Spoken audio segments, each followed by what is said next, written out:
Hello everyone and welcome to my YouTube channel Smart Learn. और भाई मैं हूँ भाई तुम्हारा नर्दन अमन, ठीक है। ये जिन जिन होता है मेरा नाम अमन है, ठीक है। और भाई मैं यहाँ पे यूट्यूब पे कंटेंट डालता हूँ। मैं यूट्यूब पे भाई क्लास 12 का जो सेक्शन है हमारा ह्यूमैनिटीज़ का, मैं उसके लिए डेली कंटेंट अपलोड करता हूँ। सो ये आज मैं लेके आ चुका हूँ तुम्हारे लिए एक और स्पेशल से कंटेंट। और आज मैं लेके आ चुका हूँ तुम्हारी भाई क्लास 12 की दूसरी book politics since India independence का पहला chapter, challenges of the nation building.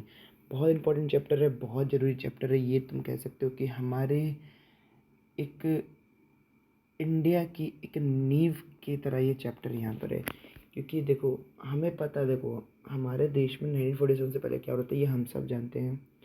हम सब जानते हैं कि 1947 के 10-20 साल बाद क्या हुआ, 1947 के बाद क्या हुआ, 1947 से पहले क्या था ये हम सब जानते हैं। लेकिन जब हमारा देश आज़ाद हुआ उस 1947 में हमारे पास कैसी कैसी चीज़ें थी, कौन कौन सी परिस्थितियों का हमने यहाँ पे सामना किया था, वो सारी चीज़ें हम लोग यहाँ पर जानेंगे। बहुत ही डिटेल में मैं तुमको यहाँ पे बताने जा रहा हूँ। एक फुल ऑन कंसेप्चुअल वीडियो होगी ये, ठीक है। ये देखो, मैं पूरी तो सो नहीं लेक्चर में आज कवर नहीं करूँगा। ये हमारा आज एक इंट्रोडक्शन टॉपिक है। मैं तुमको एक 10 to 15 मिनट्स की एक वीडियो में यहाँ पर ये शूट कर रहा हूँ, ठीक है। रिकॉर्डेड वीडियो, जहाँ पर मैं तुमको इम्पॉर्टेंट टॉपिक्स बताऊँगा, ठीक है। इम्पॉर्टेंट टॉपिक्स क्या हो गए, जैसे भाई मतलब इम्पॉर्टेंट टॉपिक्स क्या हो गए, मतलब ये जो पहला चैप्टर है, ठीक है। इसे पेज नंबर 1 जैसे हो गया, पेज नंबर 2 हो गया, पेज नंबर 3 हो गया। मैं ये सबको पढ़ूंगा और इसमें जो इम्पोर्टेंट पॉइंट्स है वो मैं तुम सबको बताऊंगा, ठीक है, ताकि तुम पे तो प्रेशर ना हो। और वैसे हमारा आज पहला लेक्चर है, ठीक है। आगे के लेक्चर में हम लोग थोड़ा सा इसको आगे इम्प्रूव करेंगे। So without wasting time, let's get started. So देखो, ये जो चैप्टर है चैलेंजेस ऑफ नेशन, पहले तुम इसका नाम समझो, ठीक है। क्योंकि कोई भी चैप्टर को जानने से पहले हमें उसको एक डीप स्टडी के होके जाना पड़ता है, ठीक है। देखो, चैप्टर का नाम है challenges of the nation building. अब सबसे पहले तुम इस चीज़ को समझो कि ये चैप्टर का ये नाम ही क्यों रखा गया। देखो, एनसीईआरटी में कोई भी चीज़ को जो ऐड किया जाता है बहुत सोच समझ के ऐड किया जाता है, ठीक है। कि तुम्हारा कोई एक इजी वे में ऐड नहीं कहते। ये जो नाम है, पहले तो इसको समझो। देखो, हम लोग टॉपिक की तरफ चल जाते हैं, टॉपिक को पढ़ते हैं, बाकी सारी चीज़ों को पढ़ते हैं। इट इज़ गुड, हमें पढ़ना चाहिए। बट जो हेडलाइन है वो हेडलाइन क्या स्टैंड कर रही है, ये बहुत ज़्यादा इम्पॉर्टेंट होती है। क्योंकि देखो, अगर तुम हेडलाइन को समझ जाओगे ना, तो भाई तुमको तब तुम्हारे ये जो बुक है तुम्हारा, ठीक है, तब तुम्हारा 15 to 20% of the concept clearing हो जाएगा सिर्फ हेडलाइन से। क्यों? क्योंकि हेडलाइन बहुत सारी चीज़ें हमें बताती है, बहुत सारे इंपॉर्टेंट टॉपिक्स हमें यहाँ पर जो हेडलाइन है वो यहाँ पे एक्सप्लेन करती है। अब जैसे इसका जो नाम है, ठीक है, चैप्टर नंबर 1, ठीक है, क्या नाम है भाई इसका, challenges of the nation building, ठीक है। अब ये जो नाम है challenges of the nation building, ये नाम क्यों पड़ा, ठीक है। कुछ तो रीज़न रहा होगा भाई जिसके कारण ये नाम पड़ा होगा, ठीक है। ठीक है, क्योंकि ऐसे तो कोई चीज़ का नाम नहीं पड़ता। अब देखो, challenges of the nation building यानी देखो, ये बताना चाह रहा है कि एक देश को बनाने में हमें कौन कौन सा दिक्कत का सामना करना पड़ा। ये कौन सा देश है, ये हमारा भारत देश है। देखो, ये जो बुक है हमारा, ये बुक बेसिकली फोकस कर रहा है कि 1947 में जब इंडिया की आज़ादी हुई, तो उस समय से लेके उसके 10-15 साल तक इंडिया कैसी परिस्थिति में थी, क्या क्या चीज़ें यहाँ पर हो रही थी, उस चैप्टर पे हमारा यहाँ पे पूरी एकदम क्या हो रहा है, फोकस हो रहा है, ठीक है। समझे तुम लोग? तो ये पूरी यहाँ पर इस तरह से हमारा कॉन्सेप्चुअल लर्निंग पे इधर फोकस हमें करना है, ठीक है। और हमें यहाँ पे हर चीज़ की हेडिंग को समझना है, ठीक है। तो ये जो चैप्टर है, अब ये चैप्टर ये बताना चाह रहा है कि जब हमारा देश आज़ाद हुआ तो हमें कौन कौन सी परिस्थितियों का सामना करना पड़ा, जहाँ पे हमने अपने देश की एक कंप्लीट फॉर्मेशन की, ठीक है। अब ऊपर देखो हमें क्या क्या पढ़ना है, ठीक है। यहाँ पर अभी एक इमेज दी हुई है, ठीक है। हम लोग एक इमेज को यहाँ पे देखेंगे और ये इमेज यहाँ पे क्या बता रही है, ठीक है। तुम्हें 2 झंडे देखने को मिल रहे हैं, 2 फ्लैग्स देखने को मिल रहे हैं। एक पाकिस्तान का हो गया जो तुम्हें यहाँ पे टॉप, यहाँ पे तुम कह सकते हो right side and left side में तुमको भाई इंडिया का झंडा देखने को मिल जाएगा, जाएगा, ठीक है। तो ये 2 झंडे किस चीज़ के हैं, क्या ये चीज़ें हमें बता रही हैं, ठीक है। देखो नीचे यहाँ पे बताया हुआ भी है, ठीक है, बट मैं तुमको एक शॉर्ट बता देता हूँ, ठीक है, कि हम लोग इसको भी पढ़ेंगे। तो देखो ये 2 झंडे इंडिया पाकिस्तान के कम्युनल वायलेंस को एंड होने के लिए बताए जाते हैं। अब देखो जब देश आज़ाद होता है, इंडिया के सर्कमस्टांसेस बहुत ज़्यादा ईजी नहीं थे। जो परिस्थिति में हमारा देश आज़ाद हुआ था, तो ऐसा नहीं था कि बहुत ज़्यादा फैसिलिटी से आज़ाद हुआ। देखो पाकिस्तान था, पाकिस्तान अलग हो गया था। पाकिस्तान अलग होने के कारण हमें बहुत सारी दिक्कतों का सामना करना पड़ा उसके कारण, जो बहुत ज़्यादा हमारे यहाँ पे प्रॉब्लम क्रिएट करती है। अब देखो ये टॉपिक क्या बता रहा है। देखो ये टॉपिक बोल रहा है कि Hindus and Muslims in Kolkata in 1947 mark the end of the communal violence by jointly flying the flags of India and Pakistan from the trucks patrolling the city. अब देखो ये कौन है भाई, ठीक है, ये है तुम्हारे हिंदूज़ और मुस्लिम्स। कहाँ है ये कोलकाता में 1947 में है, जहाँ ये मार्क कर रहे किसका, the end of communal violence. Communal violence, देखो ये जो टॉपिक है ये हम लोग आगे पढ़ेंगे, ठीक है। हालांकि मैं बताता हूँ कम्युनल वायलेंस मतलब लोगों को मारना, एक पर्टिकुलर कम्युनिटी को टारगेट करके मारना, ठीक है। ये हम लोग आगे जानेंगे, आगे जब हम लोग पढ़ेंगे, ठीक है। तो यहाँ पर हमें देखने को मिलता है कि इंडिया और जो पाकिस्तान का झंडा लेके जो हिंदू से मुस्लिम लोग हैं वो आते हैं, ठीक है, यहाँ पर ठीक है। 2 देश का तुम झंडा देख सकते हो, इंडिया और पाकिस्तान, ठीक है। कहाँ, हमारे ट्रक में जो पेट्रोलिंग करते पूरे शहर तक, यानी पूरे सिटी तक, पूरे कोलकाता सिटी तक। This rare photograph capture the joy of freedom and the treasury of Pakistan, of partition in Indian Pakistan. गलती से पाकिस्तान बोल दिया था मैंने, ठीक है। तो ये देखो ये जो फ़ोटो है, ठीक है, ये फ़ोटो कैप्चर कर रहा है ये जॉय ऑफ फ्रीडम, यानी आज़ादी की खुशी, कि यार देखो 2 देश तो बंटवारा हुआ, ठीक है, हम लोग जानते हैं, बट इंडिया और पाकिस्तान, ठीक है, ये 2 देश बटे, तो जाहिर सी बात है ये 2 देश के अंदर हमें देखने को मिला। बट इंडिया और पाकिस्तान के साथ हमें यहाँ पर एक चीज़ और थी, हमें यहाँ पर फ्रीडम मिला, किससे, ब्रिटिशर्स से हमें यहाँ पर फ्रीडम मिला। वो चीज़ हमें यहाँ पर देखने को मिलती है, ठीक है। ये जो ट्रेजेडी हुई हमारे साथ, इसको भाई यहाँ पे भुला के और एक साथ आने के लिए यहाँ पर ये पिक्चर को यहाँ पर शो किया गया तुम्हारे सामने, ठीक है। अब इस चैप्टर में हमें क्या क्या पढ़ना है, ठीक है, ये बहुत इंपॉर्टेंट चीज़ है, क्योंकि देखो ये जो है ये हमें गाइडेंस कर रहा है, ठीक है। ये पॉइंट हमें बता रहा है कि देखो हमें सॉरी कौन कौन से इंपॉर्टेंट टॉपिक्स हमें पढ़ने हैं, ठीक है। In this chapter the first few year in the life of independent India were full of challenges, some of the most pressing ones concern the national unity and the territorial integrity of India. कहा जा रहा है कि देखो शुरुआत के जो समय था, मतलब जो हमारा जो जब देश आज़ाद हुआ था उस टाइम का जो समय था, ठीक है, वो फुल ऑफ चैलेंजेस, यानी बहुत ज़्यादा दुर्घटनाओं के साथ था, ठीक है। बहुत सारी दिक्कतों का हम सामना कर रहे थे।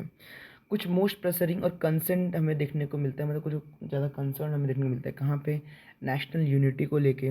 हमें कुछ टेरिटोरियल इंटीग्रिटी ऑफ इंडिया, यानी भारत की टेरिटरी को लेके भाई हमें एक कंसर्न देखने को मिलता है, जो आगे हम लोग पढ़ेंगे भाई, हम लोग जानेंगे, ठीक है। We begin the story of politics in India since independence by looking at how 3 of these challenges of the nation building were successfully negotiated in the first decade of 1947। अब कहा जा रहा है कि देखो हमारी जो स्टोरी बिगिन हो रही है ना, politics in India since independence, ये जो हमारी बुक, ये हमारी जो बुक है जिससे हमारी स्टोरी बिगिन हो रही है, ठीक है। हम लोग यहाँ जानने वाले हैं कि कैसे ये चैलेंजेस जो है हमारे नेशन बिल्डिंग के, वो नेगोशिएट हुए, कब, हमारा शुरुआती फर्स्ट डिग्री, शुरुआती 10 सालों के अंदर, ठीक है।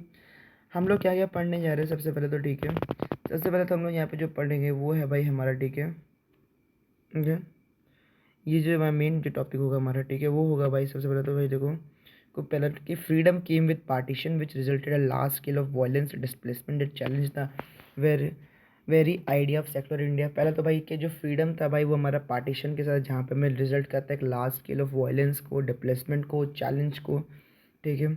हमें इंटीग्रेशन ऑफ प्रिंसली स्टेट देखने को मिलती है, जहाँ पे इंडियन यूनियन की भाई बहुत ज़्यादा नीड होती है, एक अर्जेंट रेजोल्यूशन हमें देखने को मिलता है, ठीक है। हमें यहाँ पे internal boundaries of the country में पता चलता है, जो नीड होती है यहाँ पे इसको ड्रॉ किया था, एक फ्रेश मीन ऑफ एस्पिरेशंस लाई जाती है, जहाँ पे लोग डिफरेंट लैंग्वेजेस बोलते थे। नेक्स्ट 2 चैप्टर्स यहाँ पे बताएंगे कि भाई कौन कौन से चैलेंजेस हमने फेस किए हमारी country in the early phase के अंदर, ठीक है। देखो ये जो बुक है, ठीक है, ये बुक के शुरुआत के 3 चैप्टर्स बताएं कि भारत ने कौन कौन से 3 चैलेंजेस फेस किए। हालांकि तो मैं तुमको बता दूं कि जो हमारा पहला चैप्टर है वो हमें कॉन्सेप्चुअल चीज़ें बताता है कि भाई हमें कौन कौन से चैलेंजेस हमें यहाँ पर हमें फेस करना पड़ा, ठीक है। सो चलो स्टार्ट करते हैं। तो भाई पहला टॉपिक है हमारा challenges of the new nation state, ठीक है। सो शुरू किया जाए। At the hour of midnight on 14-15 अगस्त, कब? At the hour of midnight on 14-15 अगस्त 1947। अब देखो कहा जा रहा है कि एट द आवर नहीं, हमारी अर्धरात्रि समय यानी हमारा ये वो समय था जहाँ पे 14 अगस्त की रात गुजर गई थी और 15 अगस्त की रात की शुरुआत हो रही थी। India attain independence. Jawaharlal Nehru the first prime minister address the special session of the constitution assembly that night. कहा जा रहा है कि देखो भारत को आज़ादी मिली थी। अब जब भारत को आज़ादी ली तो पंडित जवाहरलाल नेहरू आते हैं, ठीक है। पंडित जवाहरलाल नेहरू आते हैं हमारे भारत के पहले प्रधानमंत्री, ठीक है, जो एड्रेस करते हैं एक special session of constitution assembly, ठीक है। उस रात वो यहाँ पे एक स्पेशल सेशन यहाँ पर लेकर आते हैं, ठीक है। This was the famous tryst with destiny speech that you are familiar with. ये बोर्ड एग्जाम में हमेशा क्वेश्चन पूछ लिया जाता है, ठीक है, और तुम्हारे स्कूल्स पे भी क्वेश्चन पूछा जाएगा, ठीक है। ये बात याद रखना, एमसीक्यू या फिर वन मार्कर के अंदर, या फिर तुमसे ये पूछ सकता है मोस्टली तुम्हारा एसेशन रीजन्स के अंदर, ठीक है। एमसीक्यू के अंदर मेनली क्या पूछ सकता है तुम्हारे बोर्ड या तो फिर तुम्हारे स्कूल एग्जामिनेशन के अंदर, ठीक है, कि which famous speech was given by the prime minister of India.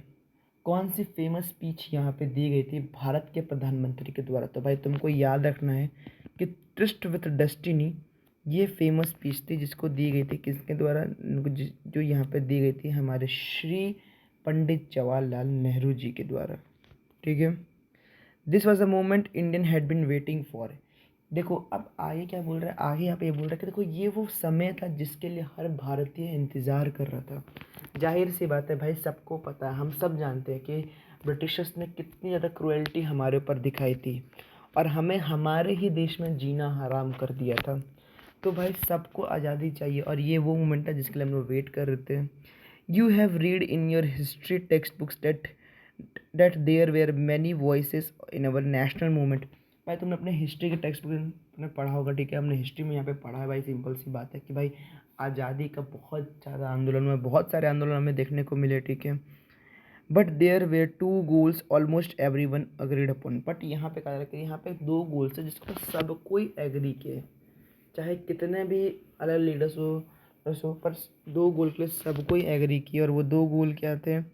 वो 2 गोल यहाँ पर सबसे पहला तो यहाँ पर था, ठीक है, ये one date after independence we shall run our country through democratic government. पहला क्या था कि आज़ादी के बाद हम अपनी यहाँ पे ठीक है गवर्नमेंट को एक इंडिपेंडेंटली फॉर्म में चलाएंगे, ठीक है, मतलब एक लोकतांत्रिक देश चलेगा हमारा, ठीक है।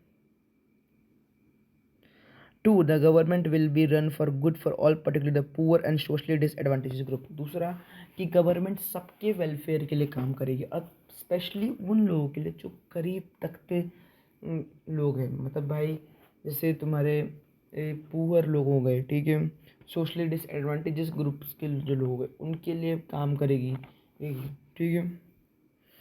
Now that the country was independent the time had come to realise the promise of freedom. अब देखो देश आज़ाद हो गया। अब बोल देना तो बहुत इजी पड़ता है कि हाँ भाई हम तो ये काम करेंगे। अब जब देश आज़ाद हो आपको ये सारी चीज़ें इम्प्लीमेंट करनी है, आपको वहाँ जनता को दिखाना है कि नहीं हमने यहाँ पर ये चीज़ें की। This was not going easy. India was born as a nation state in very difficult circumstances. कहा जा रहा है कि ये बहुत ज़्यादा आसान नहीं था। देखो आज बोल देना कि इंडिया इतना प्रॉस्परस इतना डेवलप है, भाई ये चीज़ों की जो फाउंडेशन थी उतनी ज़्यादा आसानी से नहीं रखी गई है। बहुत ज़्यादा दिक्कत का हमने सामना यहाँ पर किया है, ठीक है। इंडिया का जो बॉर्न तुम बोल सकते हैं, इंडिया का जो जन्म तक नेशन स्टेट बहुत ज़्यादा डिफिकल्ट सर्कमस्टांस के हुआ, ठीक है। Perhaps no the country by then was born in situation more than difficult independent India in 1947। कहा जा रहा है कि देखो कोई और कंट्री तो हो ही नहीं सकती जिन्होंने भाई इतना डिफिकल्ट सर्कमस्टांसेस के अंदर जन्म लिया हो, ठीक है। इंडिया को छोड़ के कोई और कंट्री होने का बहुत ही कम चांस है।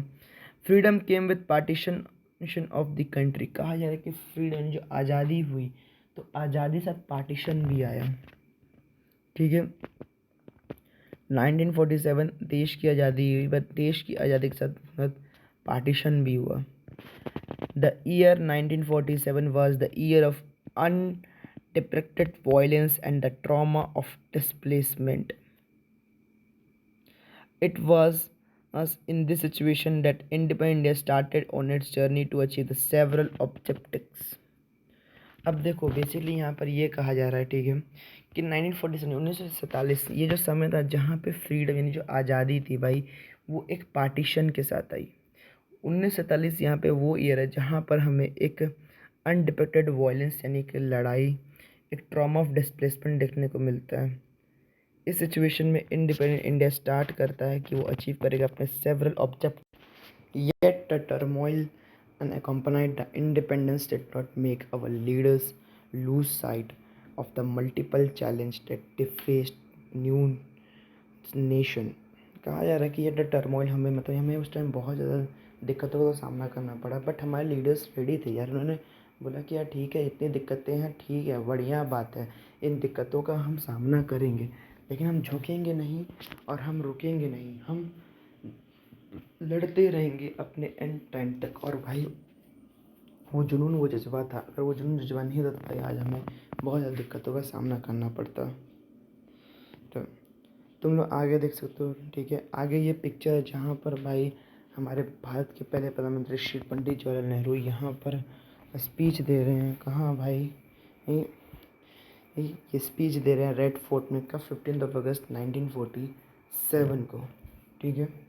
सो ये था आज का चैप्टर, ठीक है। आज मैंने 2 पेजेस ख़त्म किए, ठीक है। आज जैसा इंट्रोडक्शन पार्ट रखा, ठीक है, इसलिए मैं इसको लंबा नहीं कंटिन्यू कर रहा हूँ, ठीक है।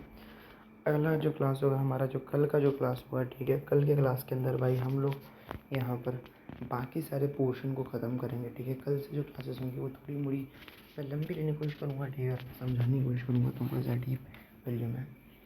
सो भाई कैसा लगा तुमको भाई ज़रूर कमेंट करना, ठीक है। अपनी राय देना कि भाई तुमको क्या क्या चीज़ें अच्छी लगी, क्या क्या चीज़ें तुमको ख़राब लगी, कैसे मैं इस चीज़ को इम्प्रूव कर सकता हूँ और क्या क्या चीज़ तुम चाहते हो चेंज हो।